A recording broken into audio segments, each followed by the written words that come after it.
And welcome back to Flexible Games, where we are playing FortressCraft Evolved, Frozen Factory. Well, I got the titanium done, and here it is. This is the end result. I have 3 hoppers, all branching off of this one extractor, fully upgraded. It's able to pull 1,000 ore a minute out of this thing, which is just fine by me. And all of the areas are maxed out. I have 2 little tendrils going up here. No, I can't. I could put a second extractor back here. I could put an extractor right there and power it pretty directly. But I don't know if I need it. A second extractor right here would use plasma heads. It would be just fine. And I would be able to put like a hopper right here. And maybe one right here, but that's kind of out of the way from all this stuff. But just about 600 ore in each one of these. Of course, these are a little less because they're some distance away from where they're being supplied. So that is, but it's good enough. I mean, come down here, load up 1,000. So they come in, immediately grab 600, and then maybe it takes a minute or maybe 30 seconds to get the other 400 that it needs.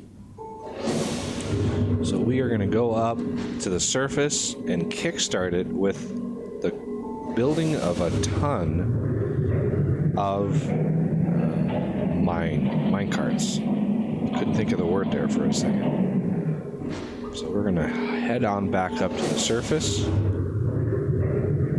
All of our systems should be good to go. And I know which next research I want to do. I gotta watch my threat level though, because if any more bosses show up, I would just be toast. Because I mean, we're managing heavies. Spider Bro is helping quite a bit with that. But bosses are a whole different ball game. So there we go. We've got all of everything ready to go. We just need minecarts. And how many minecarts are we going to be able to build? I'm thinking we're going to build quite a few of them. So let's check. I kind of want to maybe build storage. Where are my crates? Kind of want to build a crate. Okay, well, I'm just going to create regular crates. Okay. I want a crate system just for temporary unloading of my... It's 4, right? 4. So there is 10.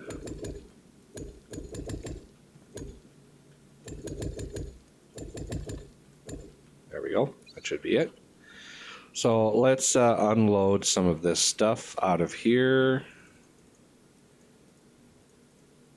Because I want, oh no, that's too many of those. Yeah, snow.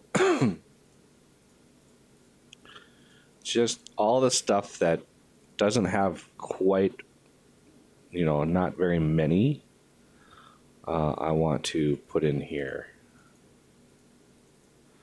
Just to kind of get rid of it for... No, I'm going to actually want the nickel plate. And let's see. That looks pretty good for now. I'll be able to make quite a few of them. And I made some more nickel plate. So we are able to build quite a few of minecarts. And we're going to need a lot of servo motors and some organic rock. So let me grab 100 organic rock. That'll give me a good idea of how many I'm building, since it's based 100. And we're going to just 1, 2, 3, 4.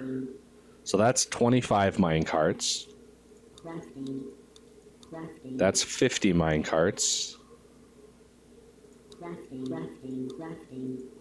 That's 75 minecarts worth of... I don't have nearly that many nickel plates ready to go. So there's 37. I can hold 37. Now that I know that, I can gauge everything else. There is the one I want to use. So let's go to rack. Ooh, look at all the minecarts. Okay, I'm just gonna dump all these in here.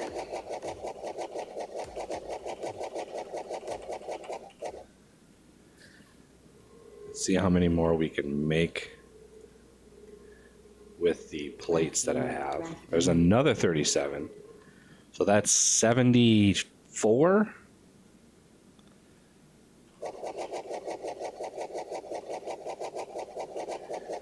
And I made enough for 75, I believe. So I should be able to make at least one more. Yes, one more. There's an even 75. It's not really even, it's just a number, I guess. I mean, this will take a while to unload all of these. But as they unload, they'll load up these and it'll slowly start trickling in for titanium smelting. So coming out from this, how did I do this over here? Basically, I used conveyors. I don't know if I have, I have enough conveyors. So 15 divided by 2 is an odd number. So I should have a 2,000 slot hopper on me. Did I think I probably put that into the crates, the temp crates that I built. Yep, there it is. And there's some more organic rock that I can put away over here. So this 2,000 slot hopper is really saves you, because all of these can compress down into, one hopper. If I put it in the middle of this one, I'd be able to go straight out here, maybe 3 on a side, trying to keep this even. And then these are all going to go in right here.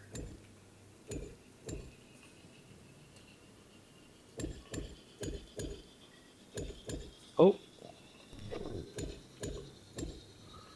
there we go. And then 1, 2, 3, 4. It's weird how it's an odd number. I have 3 out, 3 out. There's 4. Oh, there is 4. Okay, never mind. There we go. And now you have to set the type. So titanium bar, it'll start loading the titanium bars just fine. As these things get unloaded, these will fill up. And more minecarts will make it onto the track. So the next research I want to do is I want to manage minecarts a little bit better. Right now they just sort of wander around. There's really no logic to them. If they're all full, they'll still continue to do rounds all the way around. So I want to limit that. I want to put limits on where they can wander, if they're full, if they're empty. And the only way to do that is to research this very expensive research for improved minecart logistics. This thing is a brutal research. Improved minecarts, similarly brutal. In my humble opinion, these are way too expensive for what they do. So this will unlock the turbo rail, which we don't really need a turbo rail of any kind. The buffer, which is nice if you have a dead end, it just bounces it back. But this full gate and empty gate, these are the gems, because they control whether or not, if a minecart is going in one direction, and let's say it's empty, so it's traveling, it hits that empty gate, and if it bumps up against the arrow, and I'll show you when we research it and build them, bumps up against the arrow, if it's empty, it will bounce back. So you can kind of corral the minecarts into areas where they can bounce back and forth until they meet the required status. So I can, like, for instance, put a full gate there and a full gate there, and that will corral all of the empty minecarts into this area until they're full. Once they're full, they'll be able to leave and then exit out and do their thing. So that is a very, very nice feature that he added just a couple months ago. And so this is going to be 128 XL. So it's nickel, lithium, and let's see, I don't have as much lithium as I'd want. So I'm going to do nickel, let's see, nickel, iron, and tin. Nickel, iron, and tin. I got to remember that. I'm going to run down here, and I'm going to pack full the research, or the research labs for nickel, and then iron,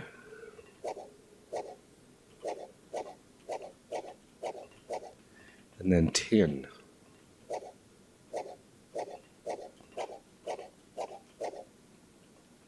Now, these will all sit and process.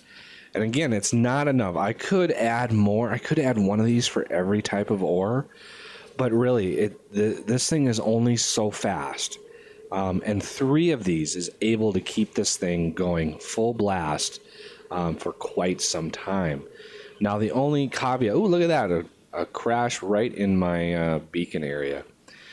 This thing will take my threat level and just go crazy with it.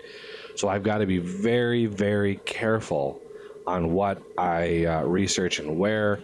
And, you know, while there isn't a punishment for losing the CPH, it I don't know. For some reason, I don't like losing a battle. So a lot of times I will kick off research the second an attack starts. So you can see here, it's just started an attack. We're on wave 30 of 34. I think each wave is either 4 or 5 waves for every attack. But that 2,900 base threat is pretty low. I mean, we're only going to get heavies out of that. The second I kick that research off, our threat level is going to skyrocket to probably 8,000%, which will spawn bosses. And bosses do bad things to my base. Very bad things. So now, let's see. Do I have any parts I can get rid of? I think there was one over here. I cannot forget about all of this. Yes, I do wish you could control click to bring stuff back into your inventory, but, you know, I'll take what I can get most of the time. So this is fine for now. I do got to rebuild these. I do got to rebuild the machine block system, so I have plenty of those ready to go. I'm gonna bring the beacons back. I do need to make some more Falcors. My Falcor system is really hurting when we're under a major amount of attack. The Falcor system really struggles to keep up because there are so many drops. It's also of note that the beacons are using a little bit more power than I remember them ever using. So our solar panels on those beacons, there's just not enough power during the nighttime to keep those beacons running, which is unfortunate because I was really liking the fact that you could just place a beacon and not have to worry about it. So those are my extractors. And there we go. So now I have another crate system that I can use for dumping inventory if I need the crafting space. I could craft some more minecarts for my nickel. I think what I'm going to do though is build some more plates first, because we're going to need more plates. So yeah, these lasers here just do not, there's just not enough power gen. These up here, I'm guessing if we got attacked by bosses, depending on the corner, these lasers would completely deplete that battery, just because we're able to put quite a bit of power into it, but we're talking like 400 power per shot, and each of these is 20 power per second. So there's 20, 40, 60, 80 power per second. So 400 power, you're looking at 5 seconds just for these to charge one of those up. And there are 1, 2, 3, 4, 5, 6. So essentially you'd be able to fully charge like 1 or 2 of these constantly with all of this power gen. However, we have a lot more than 2 or 3 of those lasers on that battery, so that is a problem. And looks like we are in another situation where more beacons are needed. And I'm not sure where. I'm running a little low on materials and supplies to craft these organic solar panels. I'm glad he made them cheaper, but it's a little tough to come up with. So there's the beacons. So 1 there. I'm going to put 1 out in the corner there, 1 there, and 1 there. Little beacon to collect loot in this area would be a good idea. Again, you need sky clearance, so you can't put them like under something. But that'll keep my Falcors busy for quite some time. I want to avoid all that if I can. I don't want to pick up all those. Oh, it looks like we're full again. So I want to dump those that I have in there, and those 2. See if we have any. Oh, we have some light and heavy. And there's some stingers, perfect eyes, pristine eyes, and the phosphorescent I'm not really concerned with at the moment. But yeah, now that these are geared up, I'll kick off the research and then wait around for it to complete. I still have some ingredients to throw in here, so I'll wait till the system is complete, and we'll come back and really overhaul the mining system. So we're going to kick off improved minecart logistics, and we are going to start it. So there we go. Now our threat level is going to skyrocket, and I just have to hunker down and wait it out while collecting some more materials for the rest of those ingredients for the experimental pods. We need a lot more lithium, which I don't have one of those big hoppers on lithium, so it's kind of a slow process getting lithium. Well, let's see, tin is the other one, and iron is the last. So I'm going to grab some more of that, go over, grab some iron, and it looks like our rack rails finally caught back up again. Those things were going so slow before. All right, well, we have some more lithium. Looks like we have all the ingredients that we're going to need to finish off this research, so I'll come back once the research is complete and we have the things we need to start crafting them. So that'll do it for this episode. I thank you for watching, and I'll see you next time.